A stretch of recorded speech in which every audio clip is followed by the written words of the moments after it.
Bismillahirrahmanirrahim. Assalamualaikum warahmatullahi wabarakatuh. Waalaikumsalam warahmatullahi wabarakatuh. Seorang sahabat dari kalangan tabi'in, Yahya bin Abi Katsir, beliau mengatakan di antara doa sebagian sahabat ketika datang Ramadan, yaitu Allahumma sallimni ila Ramadan wa sallim li Ramadan wa tasallamhu minni mutaqabbalan. Ya Allah, antarkanlah aku hingga sampai Ramadan dan antarkanlah Ramadan kepadaku dan terimalah amal-amalku di bulan Ramadan. Lantas apa yang harus dilakukan agar tidak melewatkan kesempatan yang tak terganti? Pemirsa, di studio telah hadir Ustadz Rizal Panigoro yang akan membahas tema kita pada hari ini, yaitu Ramadan, bulan kesempatan emas. Assalamualaikum Ustadz. Waalaikumsalam warahmatullahi wabarakatuh. Sehat Ustadz? Alhamdulillah sehat. Alhamdulillah, Ustadz, tetap segar Ustadz ya? Segar karena baru hari ke-6. Oh, Masya Allah. Dan di program Lentera Hati kali ini kita sudah bersama dengan ibu-ibu dari Majelis Ta'lim Ar-Royan, Kelurahan Wumialo, Kota Tengah, Kota Gorontalo, dan ibu-ibu dari Majelis Ta'lim An-Nur, Desa Luhu, Kecamatan Telaga, Kabupaten Gorontalo. Assalamualaikum ibu-ibu. Waalaikumsalam warahmatullahi wabarakatuh. Sehat semuanya?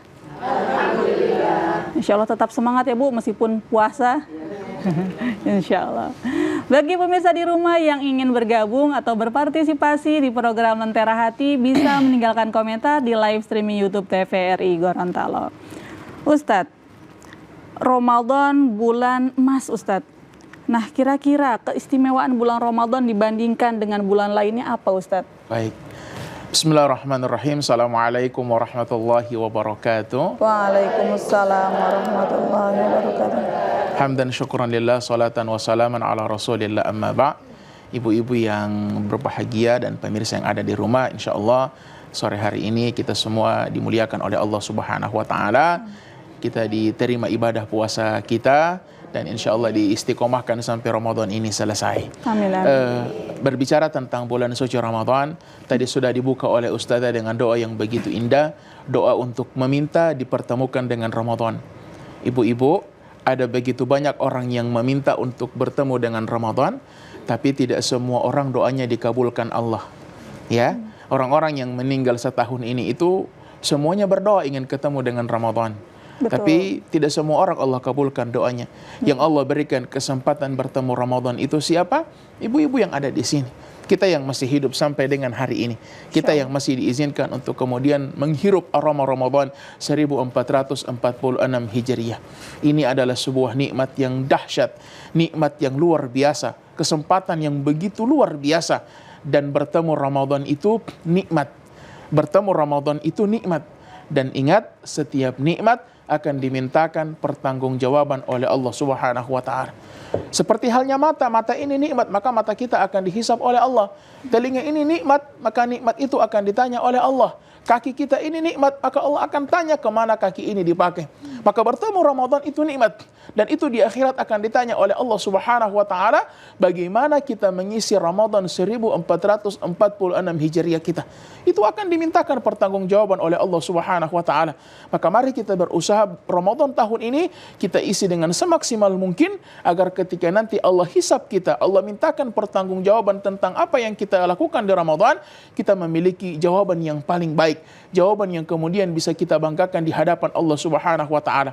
Bahkan ada orang yang mengatakan, lebih baik saya tidak bertemu dengan Ramadan daripada saya bertemu Ramadan tapi saya sia-siakan Ramadan.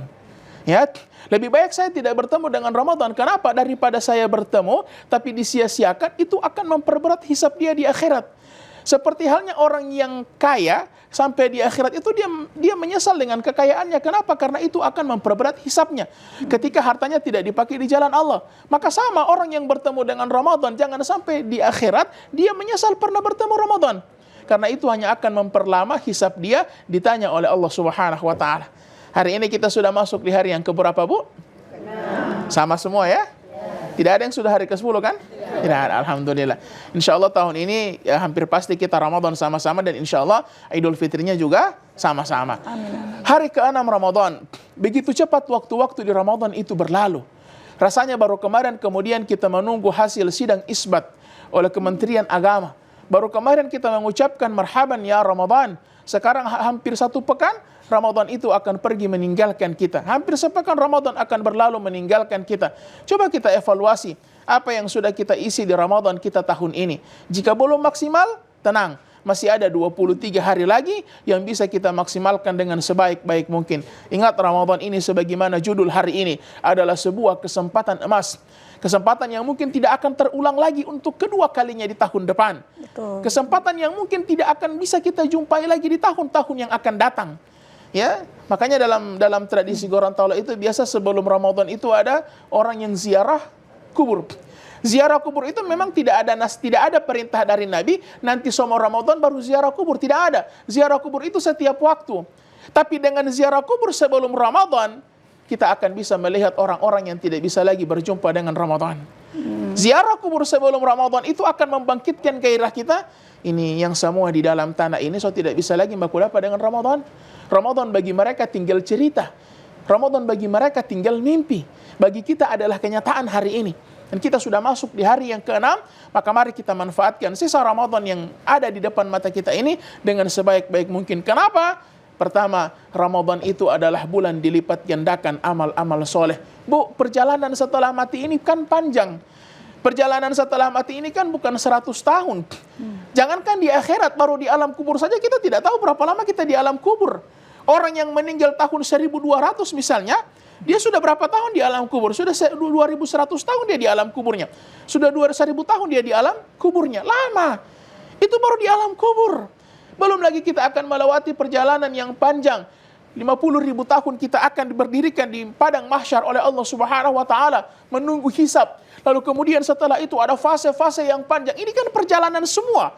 Dan sebagaimana kita tahu, semakin jauh perjalanan, semakin banyak dia punya bekal.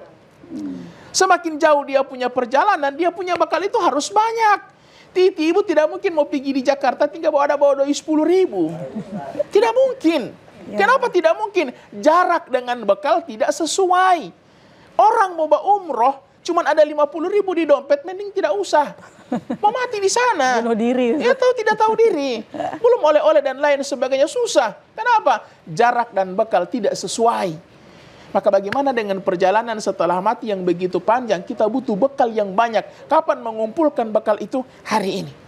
Hari ini di bulan Ramadan adalah kesempatan kita di mana setiap amal ibadah kita dilipat gandakan oleh Allah Subhanahu wa taala, di mana setiap ketaatan yang kita lakukan tidak Allah nilai sebagaimana bulan-bulan lainnya, tapi Allah berikan bonus ekstra.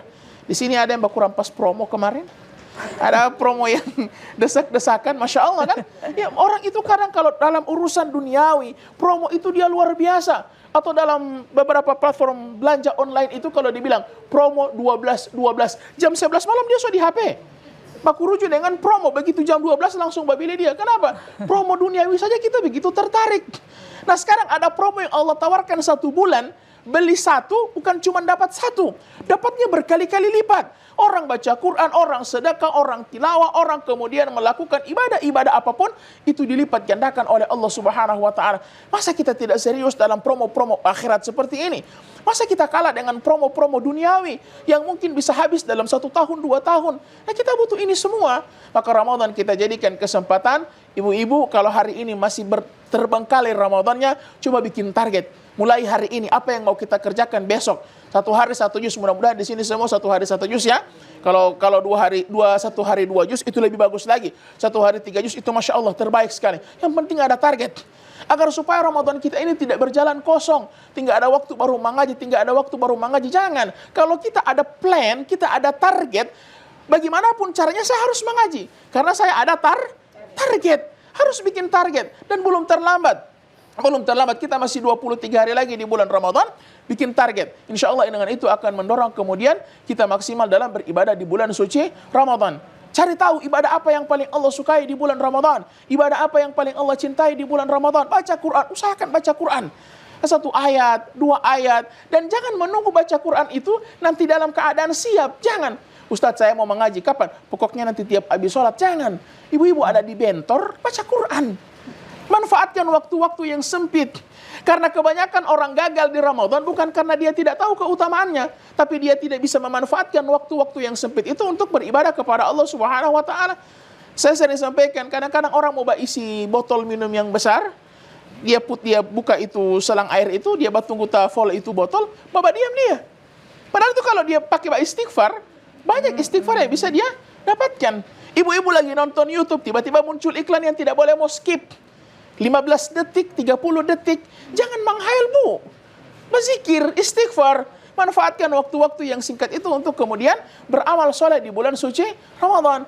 Karena tidaklah ibadah yang dilakukan di bulan ini kecuali dilipat gandakan oleh Allah Subhanahu wa taala. Ibadah sholat tarawih. Usahakan bu kalau mau sholat tarawih di masjid, sholat tarawih dengan imam sampai selesai. Sholat tarawih dengan imam sampai selesai. Jangan potong-potong di setengah. Di sini masih ada potong di setengah. Iya, bukan setengah lagi, belum sampai setengah ya. Usahakan kalau ibu sudah masuk di masjid yang 20, ikuti itu sampai selesai. Ustadz saya suka 8, cari masjid 8. Jauh Ustadz. Ya? Jauh. Usahakan bagaimana caranya agar kemudian dia sholat dengan imam dari awal sampai akhir. Karena sebagaimana sudah disampaikan oleh guru-guru kami, Nabi SAW bersabda, "Man qama ma'al imam," siapa orang yang sholat dengan imam, hatta yansharifa, sampai bubar. Ya kata kuncinya di situ ya, sampai bubar.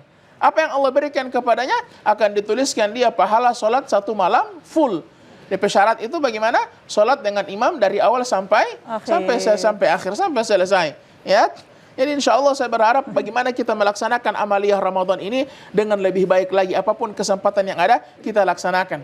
Kemudian yang kedua, keistimewaan Ramadan yang dijadikan sebagai kesempatan emas ini adalah Ramadan itu bulan dibukakan ampunan oleh Allah Subhanahu wa taala. Mohon maaf, kalau dilipat gandakan pahala atau pahala yang berlebih, para ulama itu ada yang mengatakan Ramadan kalah dengan 10 hari pertama di bulan Dzulhijjah. Karena 10 hari pertama di bulan Dzulhijjah itu ada hari Nahar, hari Arafah. Ya, hari Arafah ya. Hari Arafah dengan hari Nahar, hari penyembelihan. Kata sebagian ulama, 10 hari pertama di bulan Dzulhijjah itu lebih utama dibanding hari-hari di bulan Ramadan. Tapi ada yang tidak dimiliki oleh 10 hari pertama bulan Dzulhijjah. Apa itu? Dibukakan pintu ampunan oleh Allah Subhanahu wa taala. Di sini ada yang tidak punya dosa? Tidak ada ya.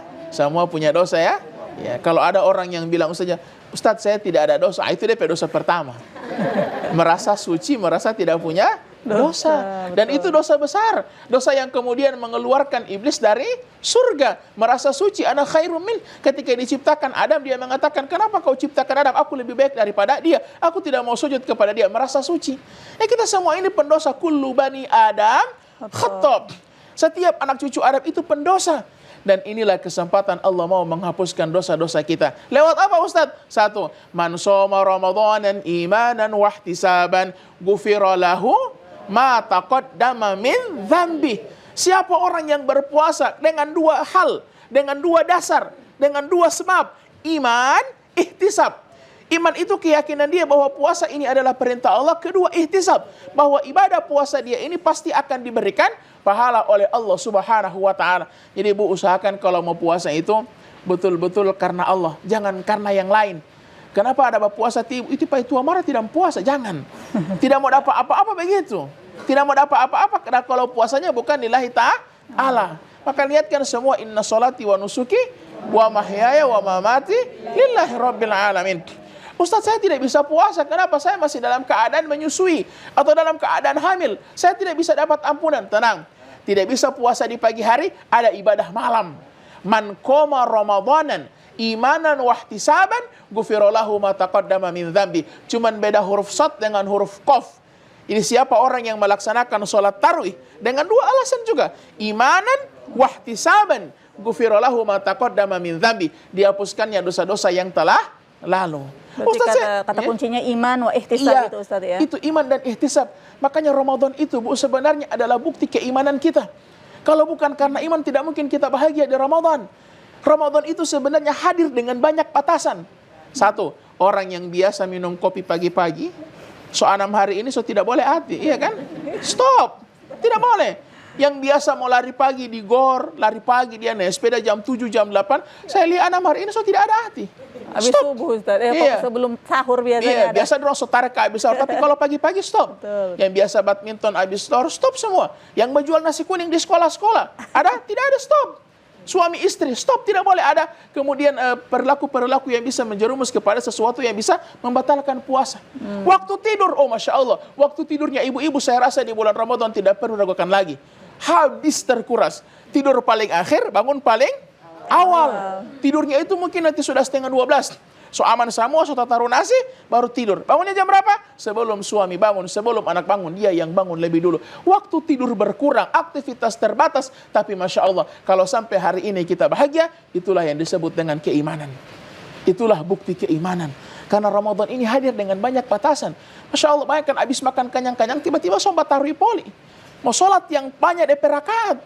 Tapi kita bahagia. Itulah yang disebut dengan iman. Makanya yang dipanggil dalam ayat puasa kan cuma orang-orang yang beriman. Ya ayyuhalladzina amanu kutiba alaikumusiyam kama kutiba alal ladzina min qablikum la'allakum tattaqun. Jadi insya Allah di Ramadan ini kita laksanakan puasa kita menghapus dosa, kita laksanakan tarawih kita menghapus dosa. Ustaz, saya masih ada halangan. Mungkin hari-hari awal Ramadan saya tidak bisa tarawih, saya juga tidak bisa puasa, saya tidak dapat ampunan. Tenang. Ada ibadah di akhir Ramadan. Man qama lailatul qadar. Siapa orang yang beribadah di malam Lailatul Qadar imanan wa ihtisaban. Lagi-lagi imanan wa ihtisaban, ghufira lahu ma taqaddama min dzambi. Akan dihapuskan dosa-dosanya yang telah lalu. Makanya ampunan di Ramadan itu tak curah-curah. Bahkan sampai Nabi sampai mengatakan celakalah. Jibril mengatakan celaka orang-orang yang kemudian berjumpa dengan Ramadan sampai Ramadan itu habis. Sampai Ramadan itu bubar. Falam yukfar lahu. Tapi tidak ada dosa-dosanya yang diampuni oleh Allah Subhanahu wa ta'ala. Kata Nabi, ini orang yang celaka. Kenapa Nabi sampai sebutkan celaka? Karena sudah lalu sekali. Analoginya begini, ada orang bilang lapar. Saya ini lapar sekali. Baru dia masuk di pesta. Pesta di gedung, banyak makanan, banyak minuman. Itu makanan, full itu pesta dengan makanan. Keluar dari pesta, dia masih lapar. Apa yang ibu bilang pada dia? Bahwa ada apa ngana di pesta. Bahwa ada apa ngana di dalam.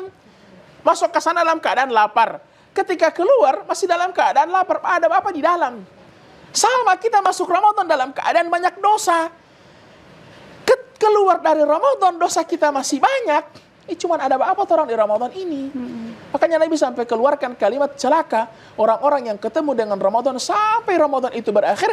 Falam yukfar lahu. Tapi tidak ada dosanya yang diampuni oleh Allah Subhanahu wa ta'ala. Bahkan di setiap malam itu Nabi SAW katakan. Setiap malam itu walillahi utaqa'u minan nar. Setiap malam di bulan Ramadan. Allah itu selalu memilih hambanya yang mau dibebaskan dari api neraka. Setiap malam. Pertanyaannya, malam-malam kita isi dengan apa? Jangan sampai ketika malaikat memilih hamba-hamba yang mau dibebaskan dari api neraka, orang ada di mana? Ada di pasar. Ya, tidak bahas sholat isya, tidak bahas sholat tarwih. Atau kemudian masak untuk sahurnya. Makanya saya bilang, kalau Ramadan itu usahakan makannya disederhanakan saja. Kalau perlu, kalau ada rezeki lebih, meskipun memasak untuk suami itu adalah ibadah, kalau ada rezeki lebih, minta catering. Buat orang Ramadan tahun ini orang bak cateringnya. Kenapa? Ti mama mau suka bahatam 2 kali. Boleh, cuma bilang sama suaminya. Tapi saya tidak tanggung jawab, Pak. Tapi kalau mau coba silahkan. Ya barangkali ada ibadah prioritas yang ingin dikejar. Misalnya ibu-ibu ingin hatam 2 kali, coba bilang sama suaminya. Pahala untuk memasak kepada suami itu besar juga. Cuman kalau memasak yang dimasak, makanan yang ribet, makanan yang jam 2 siang harus ada di dapur, habis waktu kita di situ. Sementara orang berbuka itu tidak butuh rupa-rupa sebenarnya. 1 gelas air, 1 potong kue, kenyang, selesai. Tapi kalau jam 4 sore, Masya Allah, dapat lihat semua di Facebook, rasa-rasa dia suka pilih semua. Orang bajual kue milu gaga ini espala butung, Allah enak sup, ibu bubur ayam panas-panas, Allah gaga, semua dibeli. Sampai kamari adzan maghrib, Allahu Akbar, 1 gelas air, 1 potong kue. Tidak suka yang lain. Masya Allah. Baik Ustaz, kita harus jeda sejenak. Baik, siap. Pemirsa, saat lagi kita akan kembali. Jangan kemana-mana, tetap di program Lentera Hati. Alhamdulillah, damai di hati.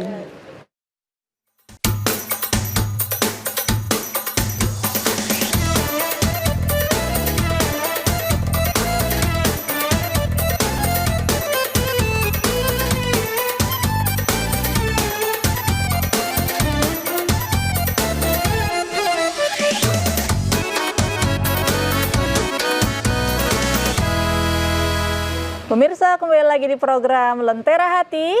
Alhamdulillah, damai di hati. Bagi pemirsa di rumah yang ingin bergabung atau berpartisipasi di program Lentera Hati, bisa meninggalkan komentar di live streaming YouTube TVRI Gorontalo. Ibu-ibu, sekarang kita sudah berada di sesi tanya jawab. Bagi yang ingin bertanya, disilakan. Silakan Ibu. Assalamualaikum warahmatullahi wabarakatuh. Waalaikumsalam warahmatullahi wabarakatuh. Nama saya Ibu Asmi Tululi dari MT Arraya Numialo. Perlu kami tanyakan Pak Ustaz. Di sini kami tertarik dengan Ramadan, bulan kesempatan emas. Apabila di dalam bulan itu dicantumkan 10 yang harus kita laksanakan, tetapi yang kami laksanakan itu hanya 8 atau 9. Apakah masih termasuk kesempatan emas itu yang dikatakan kesempatan emas? Baru yang kedua Pak Ustaz, misalnya orang yang bermarahan, yang si A dengan si B. Si A ini tua dan si B ini muda. Tapi si B ini memang keras hatinya, tidak mau memaafkan. Si A ini sudah berkali-kali minta maaf tapi tidak dimaafkan. Di dalam pertanyaan kami, apakah si A ini sudah bisa tidak termasuk berdosa, hanya si B yang berdosa? Demikian, Assalamualaikum warahmatullahi wabarakatuh. Waalaikumsalam warahmatullahi wabarakatuh. Baik Ustaz, ada 2 pertanyaan. Yang pertama, target yang tidak tercapai di bulan Ramadan, Ustaz. Baik, dalam setiap list kita sesuaikan dengan kemampuan kita. Mungkin setiap orang ada target, oh saya selama Ramadan 30 hari maka saya buka di masjid, baru saya hatam 2 kali, baru saya banyak targetnya. Ya, setiap orang itu Allah mudahkan atas setiap amalan. Allah itu membagi rizki sebagaimana Allah membagi amalan. Maksudnya tinggal ada orang yang Allah mudahkan dia tahajud. Spesialisasinya tahajud. Tiba mau ajak mengaji dia susah. Karena memang Allah mudahkan untuknya tahajud. Ada orang yang tahajudnya mungkin susah, tapi Masya Allah dia sedekah tidak main-main. Dia kalau sedekah bisa tiap hari sedekahnya. Ada orang yang sedekahnya kemudian mungkin agak di bawah, tapi mengajinya 1 hari 3 juz itu bisa selesai. Maka berusaha kerjakan yang wajib, puasa wajib, sholat tarawih dianjurkan. Selebihnya kejar sesuai dengan apa yang kemudian kita rasa mudah, yang menjadi spesialisasi kita.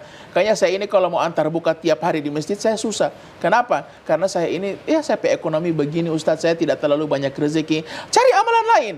Mungkin dia ambil di baca Qur'annya. Atau orang mungkin, Ustadz, saya ini jujur kalau baca Quran itu, saya mata ini so minus. Saya kacamata itu so tidak mempan. Kalau saya mengaji lama-lama mungkin agak susah. Cari ibadah yang kemudian dia dimudahkan oleh Allah Subhanahu wa Ta'ala. Ya, jadi jangan berputus asa. Kalau misalnya ada 10 amalan yang penting wajib dia sudah kerjakan, maka selebihnya sesuaikan dengan kemampuan diri masing-masing. Ya, Allah Ta'ala alam bisawab. Kemudian yang kedua terkait tidak memaafkan, Ustaz. Iya.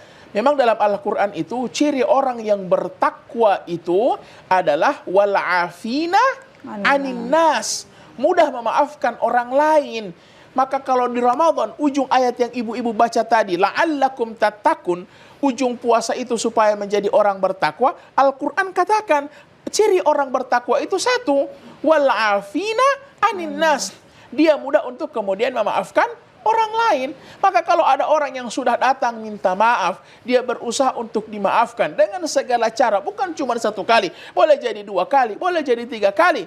Tapi kemudian orang yang dia datangi untuk minta maaf tidak memberikan maaf, maka terlepas sudah kewajiban si A. Yang penting dia sudah minta maaf. Dia sudah kemudian bermohon agar kesalahannya dimaafkan oleh si B. Kalau si B tidak memaafkan, maka itu urusan dia dengan Allah Subhanahu wa Ta'ala. Tetapi kita juga harus pahami bahwa tingkat memaafkan orang-orang itu berbeda dan kesalahannya juga berbeda. Ya, kalau mungkin cuma dia dapat DP daun-daun pohon ciri di rumah itu mungkin sederhana. Tapi mungkin ada kesalahan yang fatal. Iya, fatal, agak berat untuk kemudian dimaafkan. Nah, itu kemudian yang berbuat salah harus cari cara yang lebih lagi, begitu. Ya, jadi tidak cuma sekedar kirim pesan sudah. Yang penting selesai kita kirim pesan minta maaf pada dia, tidak. Ya, sesuaikan dengan bagaimana kesalahan yang kemudian kita lakukan. Tapi kalau kita sudah berusaha minta maaf, antar ini, antar itu, antar makanan, tetap dia tidak memaafkan, ya sudah. Berarti urusan dia dengan Allah Subhanahu wa Ta'ala. Allah Ta'ala alam bisawab. Masya Allah. Insya Allah bermanfaat, Ibu. Selanjutnya, sebelah kanan saya, silakan Bu. Saya dari Majelis Taklim An-Nur. Nama saya Ibu Femi. Pertanyaan saya, Ustadz, Biasanya orang Gorontalo dulu itu sebelum masuk Ramadan mereka ziarah dan sudah mensucikan diri lebih dulu. Biasa orang tua-tua itu mandi dengan bunga-bunga rampai dan daun-daun semua itu, mereka menyiapkan itu karena ingin mereka masuk Ramadan sudah bertobat lebih dahulu. Karena mereka tahu di 10 malam pertama itu kan malam pengampunan, jadi mau bertobat. Walaupun kita melaksanakan ibadah Ramadan ini, berpuasa dengan mengerjakan amal, tapi kadang dengan hanya terpaksa, lama sekali ini mau buka, susah ini bawa puasa. Apakah ini kita sudah diampuni Allah dosa kita? Ataukah kita duduk termenung dan atau kita sholat mohon ampun, sholat taubat, mohon ampun, atau dalam sujud kita memohon ampun karena selama setahun dosa kita sangat banyak, Ustadz. Apakah itu Allah akan ampuni dosa kita, Ustadz? Karena dengan berpuasa 10 hari di awal, di 6 hari ini, apakah puasa saya diterima atau tidak, kan kita belum tentu diterima. Karena ada keikhlasan dan juga keterpaksaan. Jadi mohon penjelasan dari Ustadz, apakah Allah memang mengampuni dosa kita itu dengan keikhlasan kita, atau memang kalau perlu kita harus mohon ampun di 10 ini, puasa awal ini kita duduk memohon ampun yang sebenar-benarnya taubat. Bagaimana Ustaz? Itu pertanyaan saya. Baik, pertanyaan dari Bu Femi, Ustaz, langsung dijawab. Baik, terkait dengan mandi sebelum Ramadan ya, saya rasa ini sekedar tradisi saja, sekedar budaya. Jadi tidak dianggap sebagai sebuah kewajiban ya. Karena kalau sudah dianggap sebagai sebuah kewajiban berarti harus mendatangkan dalil. Tapi kalau dianggap sebagai kebudayaan tidak masalah. Sebagaimana orang yang bacuci karpet dengan daun-daun yang khas itu biasa di Gorontalo dicuci dengan daun-daun yang khas supaya harum untuk dipakai jamaah sholat tarawih. Dianggap sebagai sebuah kebudayaan saja. Kemudian yang berikut, Masya Allah, memang di antara tanda orang-orang yang beriman itu adalah ada kekhawatiran apabila ibadah dia tidak diterima oleh Allah Subhanahu wa Ta'ala. Ada kekhawatiran, Ustaz, saya puasa ini kira-kira Allah terima atau tidak? Kira-kira saya puasa yang 6 hari ini ada tidak yang sudah menjadi penggugur dosa? Atau jangan-jangan sama sekali tidak ada yang diterima Allah Subhanahu wa Ta'ala? Dan maka ada doa dianjurkan kita berdoa, Allahumma inna nas'aluka ilman nafian wa amalan mutaqabbalan. Meminta agar amalan yang kita lakukan itu diterima oleh Allah Subhanahu wa Ta'ala. Bahkan orang-orang soleh terdahulu itu 6 bulan setelah Ramadan, 6 bulan Bu, setelah Ramadan berlalu, doa mereka itu meminta agar ibadah Ramadan mereka yang kemarin itu diterima Allah. Jadi tidak serta-merta mereka puasa kemudian so yakin, tidak ada dosa men. Tidak ada. Tidak ada begitu, so optimis sekali dosanya dihapuskan, Allah tidak ada. Tapi ada evaluasi di sana. Nah, yang tahu puasa kita diterima atau tidak hanya Allah Subhanahu wa Ta'ala. Tapi setiap kita pada akhirnya bisa mengukur. Kira-kira orang pemulu ini ada tak puasa atau tidak dari bicara orang. Orang pemata ini tak puasa tidak dari menonton sesuatu yang Allah larang. Jangan-jangan selama 6 hari ini yang tak puasa ini cuma makan dengan minum. Tapi kalau siang-siang gibah kanan, gibah kiri. Karlota atas, karlota bawah. Nah, ini yang bahaya. Ya, kalau seperti itu, maka boleh jadi puasanya tetap diterima Allah, tapi tidak ada pahala yang dia dapatkan. Ada yang membatalkan puasa, ada yang membatalkan pahala puasa. Jadi jangan sampai dia puasa, dia dapat lapar, dia dapat haus, tapi tidak ada yang dia dapatkan. Ampunan juga dia tidak dapatkan. Kenapa? Karena puasanya 1, tercemari oleh sesuatu yang dilarang selama puasa. 2, seperti yang disampaikan tadi, puasanya tidak ikhlas. Makanya bangun ibadah itu di dalam keikhlasan kepada Allah Subhanahu wa Ta'ala. Dan tidak ada ibadah yang tingkat keikhlasannya paling tinggi kecuali puasa. Bu, sholat itu boleh mau kasih lihat apa orang ada sholat. Allahu Akbar, kasih gagas sekali boleh. Haji boleh kasih lihat apa orang ada bahaji. Sedekah boleh orang mau posting. Masya Allah, hari ini saya ada bagi-bagi takjil di Masjid Al-Mubarak misalnya. Tapi puasa, tidak ada yang tahu. Saya tidak tahu ibu ini ada puasa atau tidak kan. Sama-sama DP model kan, kecuali yang pura-pura slow, pura-pura lemas. Dia pura-pura lemas. Saya tidak tahu. Puasa itu ibadah yang paling ikhlas, ibadah yang murni hanya dia dengan Allah. Sebelum ke studio sini, orang masuk di kulkas, kemudian dia ambil 1 gelas air dia minum, tidak ada yang tahu. Kalau bukan atas keimanan dan keikhlasan beribadah hanya kepada Allah, saya rasa sulit orang untuk melakukan ibadah puasa. Maka insya Allah saya tidak bisa menjamin dan kita juga tidak bisa menjamin. Kita pasrahkan kepada Allah, tapi kita perlu melakukan yang namanya muhasabah, karena dari muhasabah itu akan selalu ada perbaikan-perbaikan dari setiap ibadah kita. Dalam sholat kita muhasabah, sampai sholat tadi itu berapa persen yang ingat Allah, berapa persen yang ingat dapur, berapa persen yang ingat Allah, berapa persen yang ingat tipa itu.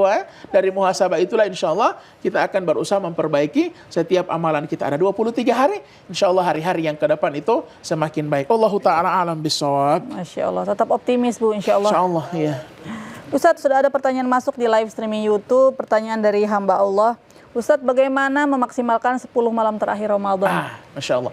Ini sebenarnya 10 malam terakhir berarti masih sekitar 14 malam Ustaz ya? Masih 14 malam. Tapi ini penting untuk kita pelajari dari sekarang, kita siap-siapkan dari sekarang. Kenapa? 10 malam terakhir, usahakan urusan hari raya itu selesai. Selesai ya.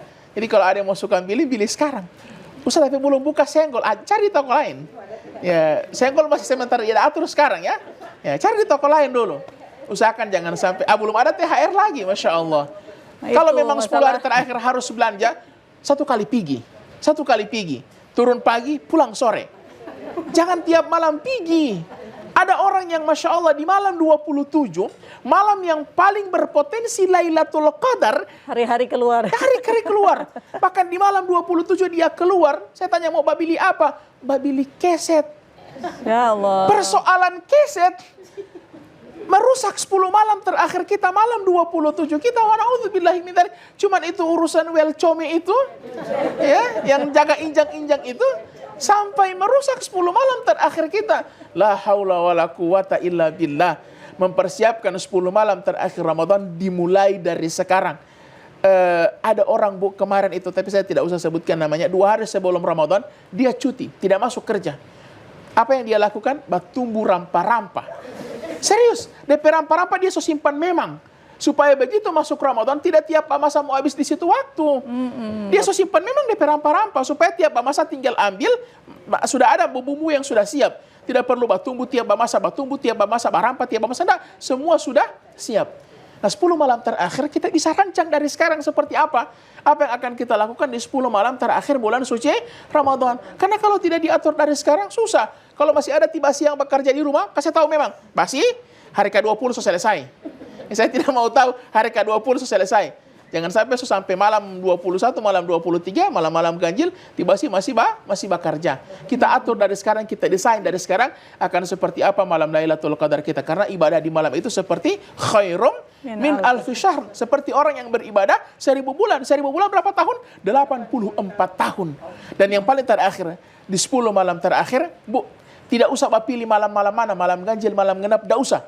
Sikat saja semua malam itu, insya Allah dia dapat Lailatul Qadarnya. Insya Allah ya. Jadi siapkan dari sekarang, minta kepada Allah agar kemudian urusan-urusan kita, masalah-masalah kita Allah mudahkan sehingga tidak mengganggu 10 malam terakhir kita. Allahu ta'ala alam bisawab. Insya Allah dimudahkan hamba Allah dari live streaming YouTube. Kembali lagi ke ibu-ibu yang ada di studio, silakan Bu.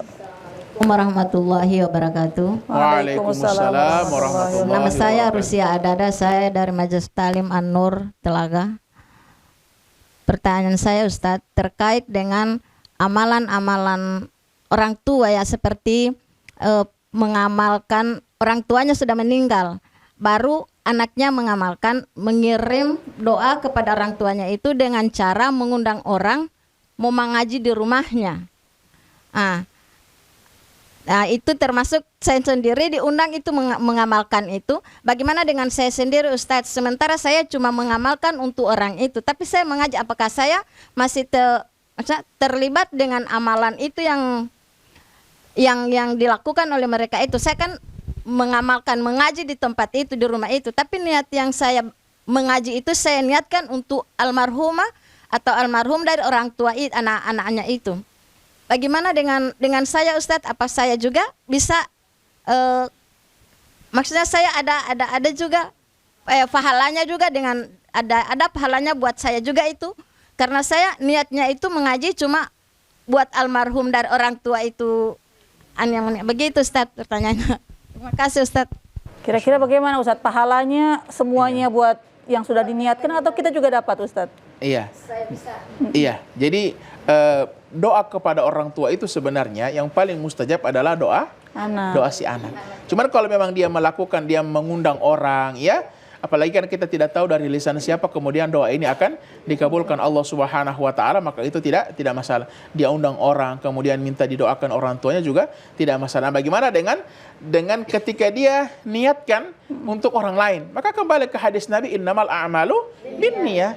Jadi apa yang dia niatkan, maka itu yang akan dia dapatkan. Ya, jadi kemudian ketika dia niatkan untuk orang yang sudah meninggal dunia, orang tua dari yang mengundang, maka akan kembali kepada apa yang dia niatkan tersebut. Kecuali beda amalan kepada orang tua sendiri.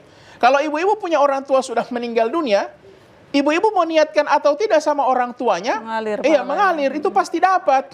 Kenapa? Karena kita adalah darah daging dari orang tua kita. Jadi orang mau sedekah tidak usah bilang ini sedekah untuk mama. Kita seniatkan atau tidak, maka orang tua itu otomatis. Insya Allah dapat. Insya Allah dapat. Setiap kesolehan anak, insya Allah orang tua dapat pahala dari si anak. Tapi kalau kepada orang lain, maka dia cuma berlaku satu. Allah Ta'ala alam bisawab. Ya? Kalau niatnya cuma setengah-setengah, kalau begitu pahala saya setengah ya Allah. Buat bagi dua. Allah Ta'ala alam bisa. Saya juga berniat itu. Pakai mic, Ibu. Di samping saya berniat untuk itu orang tua yang mengundang sama saya, tapi sedikitnya saya, ya Allah, insya Allah saya juga walaupun saya niatkan untuk orang ini, tetap saya juga sedikitnya saya menitipkan sedikit doa buat diri saya sendiri dan buat kedua orang tua saya. Apa bisa maksudnya tidak akan mengganggu itu pahalanya orang yang saya kirimkan? Insya Allah. Tetap dapat. Sebagaimana ibadah kurban juga kan bisa diniatkan untuk banyak orang. Jadi kalau orang tuanya diniatkan untuk anak-anaknya, insya Allah dapat semua ya. Jadi tidak masalah ya. Ya. Allah Ta'ala alam bisawab. Kasih Ustaz. Ya, insya Allah bermanfaat Ibu. Selanjutnya. Assalamualaikum warahmatullahi wabarakatuh. Waalaikumsalam warahmatullahi wabarakatuh. Saya Ibu Rosita dari Majelis Ta'lim Arayan. Gini Pak Ustadz, seperti dijelaskan tadi, kita dalam bulan Ramadan ini harus memperbanyak membaca Al-Quran. Nah, bagaimana kalau anak-anak kita selalu cuma membaca HP, bahkan bukan anak-anak, bahkan orang-orang dewasa. Bagaimana Pak Ustadz untuk mengatasi anak-anak seperti ini, bahkan juga orang dewasa? Assalamualaikum warahmatullahi wabarakatuh. Waalaikumsalam warahmatullahi wabarakatuh. Kadang gelisah juga Ustadz. Betul. Masya Allah, itu berarti tanda ada kepedulian kepada orang lain, ya. Ada kepedulian kepada orang lain bahwa tidak mau masuk surga sendiri, prihatin dengan orang lain yang kemudian tidak mampu memaksimalkan ibadah di bulan suci Ramadan ini. Pertama, kalau untuk anak-anak, pertama harus jadi contoh dulu. Jadi bagaimana anak-anak mau mengaji, kalau dari orang tua saya tidak pernah didapati ada mengaji. Kemudian yang kedua untuk anak-anak, jangan lupa doakan, ya. Karena doa ibu itu, Masya Allah, beda doa anak dengan doa ibu tadi itu. Kalau doa anak harus soleh, Bu. Tapi kalau doa orang tua kepada anak, orang tua tidak harus soleh. DP mama pakai jilbab, DP mama sholat atau tidak pakai jilbab atau pakai sholat atau tidak, kalau dia doakan anaknya, insya Allah doa itu mustajab di sisi Allah Subhanahu Wa Taala. Tapi kalau doa anak kepada orang tua, syaratnya harus anak yang soleh. Maka jangan pernah lepas untuk kemudian mendoakan anak. Rabbi habli minas solihin, Rabbi habli minas solihin, Rabbi habli minas solihin. Minta agar kemudian hati anak ini dilembutkan oleh Allah Subhanahu Wa Taala, agar kemudian bisa memaksimalkan bulan suci Ramadan ini paling tidak dengan membaca Al-Quran. Ya, jadi insya Allah selain menjadi contoh, dan jangan lupa Bu, kita punya media dakwah sekarang HP. Ya, kita cari konten-konten yang bermanfaat, kita share di situ, kita sebarkan di situ. Keutamaan membaca Al-Quran di bulan Ramadan, keutamaan memaksimalkan bulan suci Ramadan. Ramadan ini belum tentu akan datang lagi, belum tentu akan berjumpa lagi. Ya, semoga dengan segala usaha yang kita lakukan itu, kita sudah mendapatkan pahala di sisi Allah Subhanahu Wa Taala, terhitung sebagai pahala dakwah. Insya Allah saya paham bagaimana kegelisahannya saja ya ketika lingkungan sekitar kemudian tidak bisa memaksimalkan bulan Ramadan dengan sebaik-baik mungkin. Biasanya kalau saya putar ceramah di rumah. Itu juga bisa. Jadi diputarkan ceramah, ya, diputarkan nasihat-nasihat. Semoga itu bisa sampai kepada orang-orang yang ingin kita inginkan kebaikan ada pada mereka. Masya Allah. Insya Allah bermanfaat Ibu. Baik pemirsa, saat lagi kita akan kembali. Jangan kemana-mana, tetap di program Lentera Hati. Alhamdulillah, damai di hati.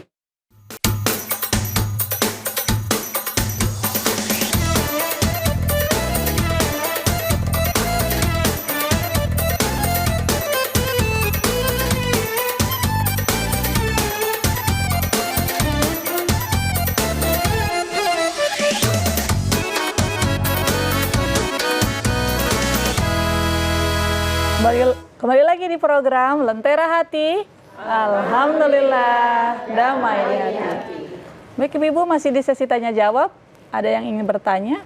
Silakan Ibu. Assalamualaikum warahmatullahi wabarakatuh. Waalaikumsalam warahmatullahi wabarakatuh. Nama saya Ibu Eda Huntua dari Majelis Taklim An-Nur. Yang ingin saya tanyakan Ustadz, kebetulan saya kan pembuat kue kering.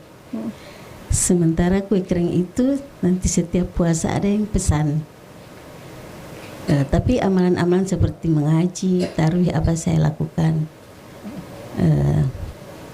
Apakah itu termasuk pahala buat saya Ustadz?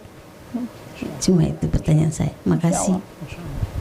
Baik, membuat kue itu sebagai mata pencaharian Ustadz. Kira-kira bagaimana Ustadz? Tafadhal, boleh. Silahkan ya. Makanya saya tidak setuju dengan orang yang mengatakan Ramadan cuma satu kali, kenapa masih bikin kue? Ya, baru orang mau pesan kue nanti di Ramadan. Sampai pesan kue di luar Ramadan, tidak masalah, silahkan. Cuman memang dalam kaidah itu kan dikatakan ma la yudraku kulluh la yutraku kulluh. Kalau tidak bisa ambil semua, jangan tinggalkan semua. Maksudnya begini, kalau kita tidak bisa fokuskan 24 jam kita untuk ibadah, paling tidak di waktu-waktu luang jangan sia-siakan waktu, jangan lupakan waktu untuk beribadah kepada Allah Subhanahu wa taala. Ya, atau mungkin sambil dia bikin kue, dia putar murattal juz 30, dia ikuti Wadduha sampai An-Nas. Kalau dia hafal dari Amma Yatasaalun, Masya Allah lebih bagus, Amma Yatasaalun sampai An-Nas. Yang penting bagaimana, satu, dia niatkan buat kue itu untuk menghidupi keluarga, untuk mencari nafkah yang halal, untuk mencari rezeki yang halal, itu insya Allah dapat pahala. Kemudian jangan lewatkan puasanya, jangan lewatkan kemudian ibadah-ibadah wajibnya, puasanya jangan sampai ditinggal, kemudian berusaha di sela-sela waktu luang dia membuat kue, tetap melaksanakan amaliyah-amaliyah Ramadan, tilawah Al-Quran, mendengarkan Al-Quran, dan lain sebagainya ya. Semoga Allah Subhanahu wa taala berikan keberkahan kepada seluruh orang yang menjadikan Ramadan sebagai tempat untuk mencari nafkah mereka. Karena ini juga momentum setahunan, silahkan, tapi usahakan tetap imbangi dengan urusan-urusan ibadah kita kepada Allah Subhanahu wa taala. Wallahu taala alam bisawab. Insyaallah bermanfaat Ibu. Kembali lagi. Silakan Ibu.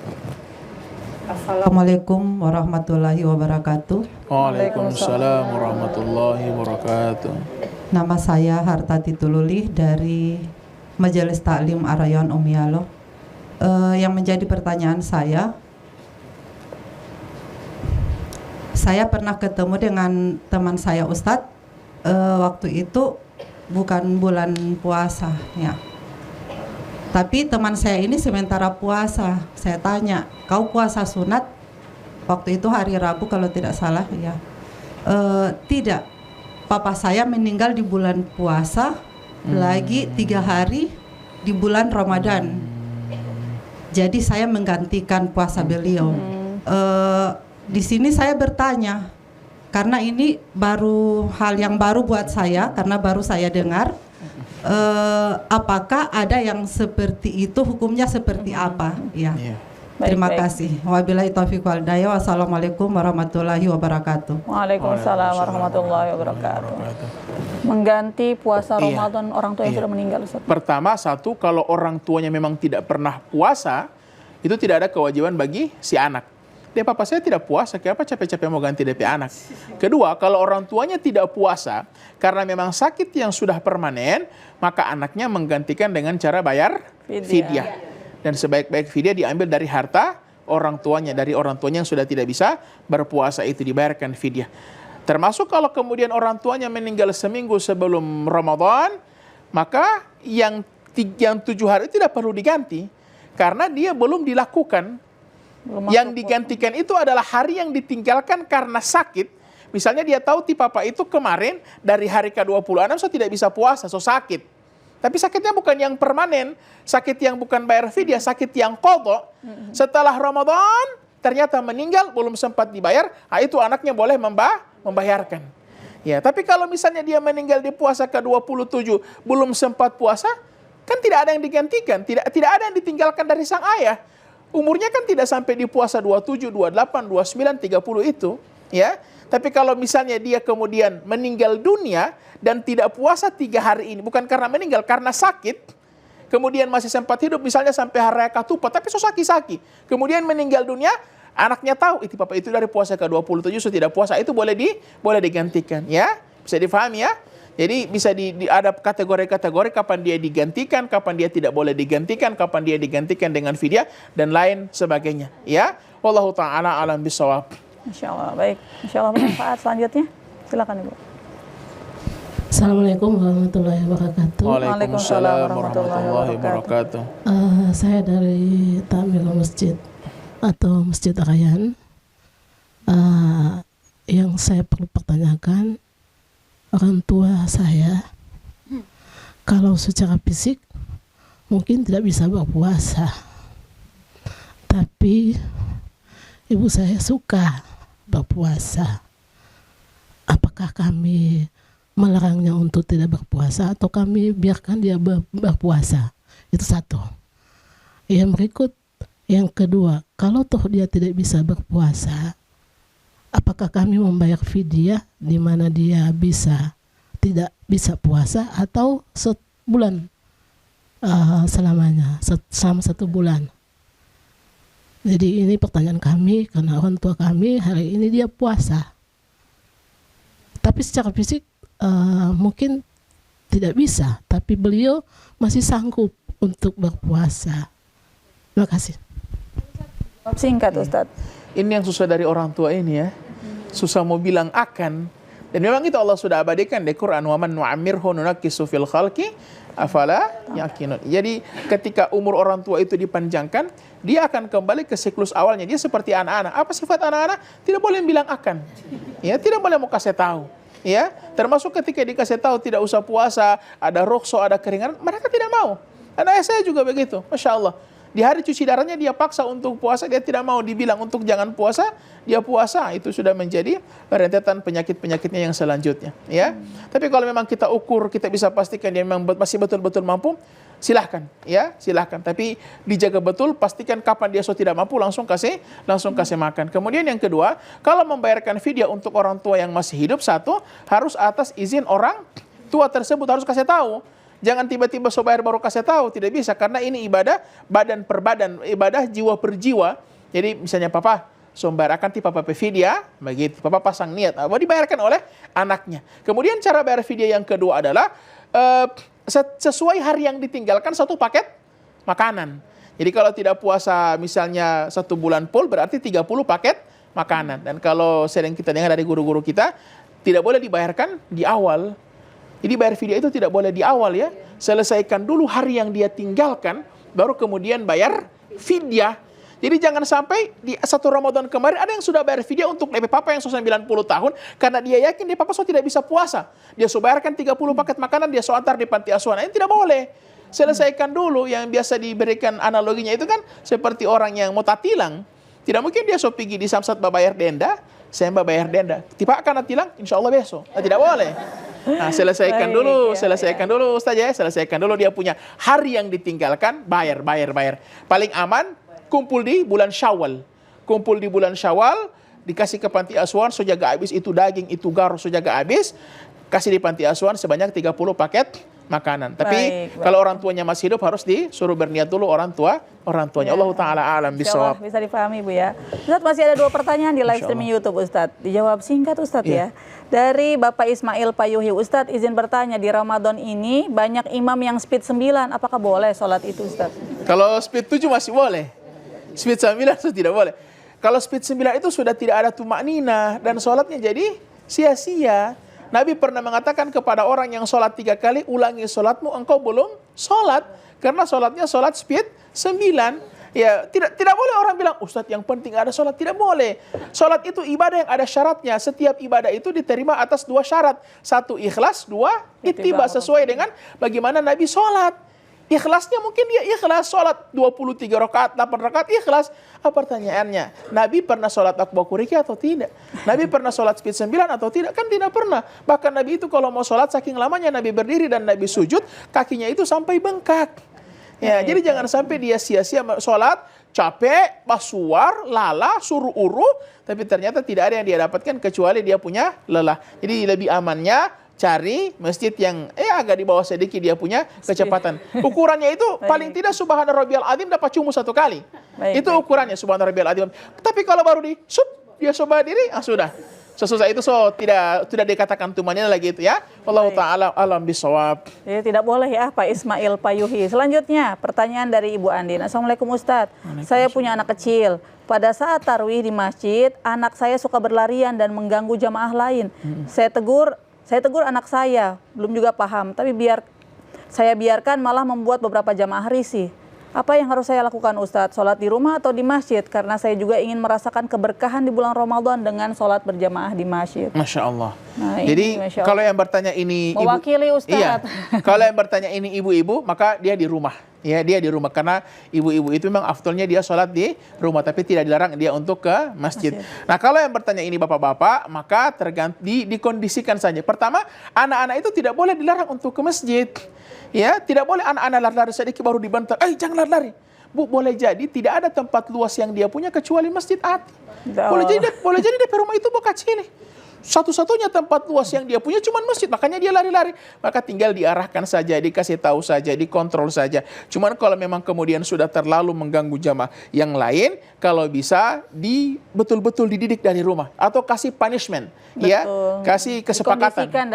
Kondisikan dari rumah. Kalau mau baribut, tiba Bapak langsung mau bawa pulang dan tidak boleh lagi di masjid, terang semua sholat di rumah. Nah, dikondisikan seperti itu, ya. Tapi secara umum sebenarnya anak-anak itu jangan dilarang untuk ke masjid, apalagi cuman karena dorang jangan sampai mbak kincing di karpet.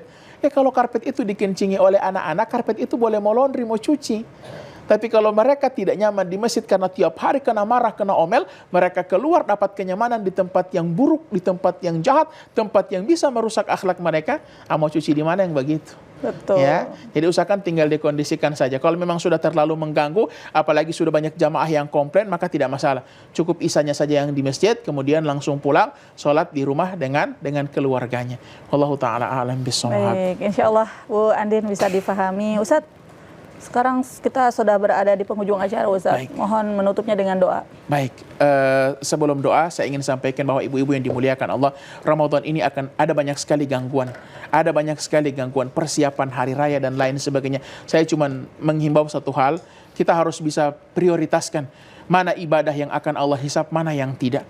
Ibu, kalau pada orang perumah hari raya tidak ada kue putri salju, itu Allah tidak mau hisap, ya. Artinya kalau orang perumah di hari raya tidak ada gorden baru, itu Allah tidak mau hisap. Tapi kalau orang Ramadan lalai hanya karena mempersiapkan Idul Fitri, orang tidak mengaji, orang tidak berusaha mengejar Lailatul Qadar hanya untuk mempersiapkan sesuatu yang tidak akan Allah tanya, nah itu yang berbahaya. Jangan ada orang yang kemudian siang-siang Ramadan dia tidak sholat zuhur, Bu. Sholat zuhur itu masjid sepi. Tapi ketika keluar masjid banyak anak-anak muda patok-patok bambu tumbilo tohe. Ini yang miris. Orang perumah tidak ada tumbilo tohe, insya Allah Allah tidak mau tanya, itu budaya. Tapi kalau orang meninggalkan ibadah wajib di bulan Ramadan hanya untuk sesuatu yang tidak akan Allah hisap, nah itu yang kemudian berbahaya. Semoga kita bisa prioritaskan. Kita berdoa semoga Ramadan kita ini Allah jaga, Allah berikan taufik kepada kita untuk bisa senantiasa beribadah, memaksimalkan waktu-waktu yang sempit, sehingga pada akhirnya kita bisa keluar dari Ramadan dengan gelar orang-orang yang bertakwa. Amin ya rabbal alamin. Bismillahirrahmanirrahim. Alhamdulillahirabbil alamin. Allahumma shalli ala Muhammad wa ala ali Muhammad. Allahumma inna nas'aluka salamatan fid din wa عافية في الجسد وزيادة في العلم وبركة في الرزق وتوبة قبل الموت ورحمة عند الموت ومغفرة بعد الموت اللهم إنك عفو تحب العفو فاعف عنا يا كريم ربنا آتنا في الدنيا حسنة وفي الآخرة حسنة وقنا عذاب النار سبحان ربك رب العزة عما يصفون وسلام على المرسلين والحمد لله رب العالمين. Alhamdulillahirrahmanirrahim. Terima kasih Ustadz atas penyampaiannya. Baik pemirsa, jadi seperti itu tadi penjelasan dari Ustadz Rizal Panigoro. Semoga bermanfaat bagi kita semua. Saya ucapkan terima kasih kepada ibu-ibu dari Majelis Ta'lim Ar-Royan, juga ibu-ibu dari Majelis Ta'lim An-Nur. Insya Allah tetap semangat ya Bu. Juga kepada pemirsa di rumah saya ucapkan banyak terima kasih. Saya Umi Nita mewakili segenap kru yang bertugas pamit undur diri. Subhanakallahumma wa bihamdika asyhadu alla ilaha illa anta astaghfiruka wa atubu ilaik. Wassalamualaikum warahmatullahi wabarakatuh. Waalaikumsalam warahmatullahi wabarakatuh. Lentera hati, alhamdulillah damai di hati.